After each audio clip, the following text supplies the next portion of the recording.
আসসালামু আলাইকুম প্রিয় চাকরি প্রত্যাশী ও ভাই ও বোনেরা। জনস্বাস্থ্য প্রকৌশল অধিদপ্তর একটি নিয়োগ প্রকাশ করেছে। তো পদের নাম অফিস সহায়ক, পদ সংখ্যা 52 জন, বয়স সীমা হচ্ছে 18 থেকে 32 বছর।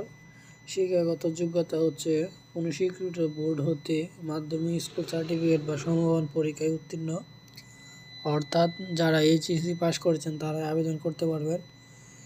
তো সম্পূর্ণ একটি সরকারি চাকরির নিয়োগ বিজ্ঞপ্তি প্রকাশ করেছে।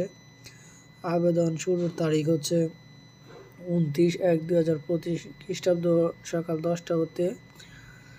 আবেদন শেষ তারিখ ও সময় 27/2/2025। প্রায় অনেক দিন সময়, প্রায় 1 মাস। যারা যারা আবেদন করতে ইচ্ছুক তারা ইতিমধ্যে আবেদন করে ফেলবেন।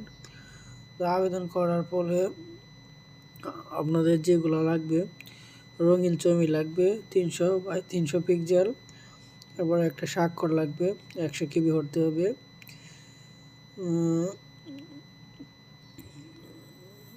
তো এখানে টাকা খুব কমই লাগবে, চাইলে আপনারা আবেদন করতে পারেন। 2টি SMS করে আবেদন ফি বাবদ অফিস সহায়ক পদে 50 টাকা এবং অনলাইন ফি বাবদ 6 টাকা, অর্থাৎ 56 টাকা খরচ হবে। 56 টাকার মধ্যে আপনি আবেদন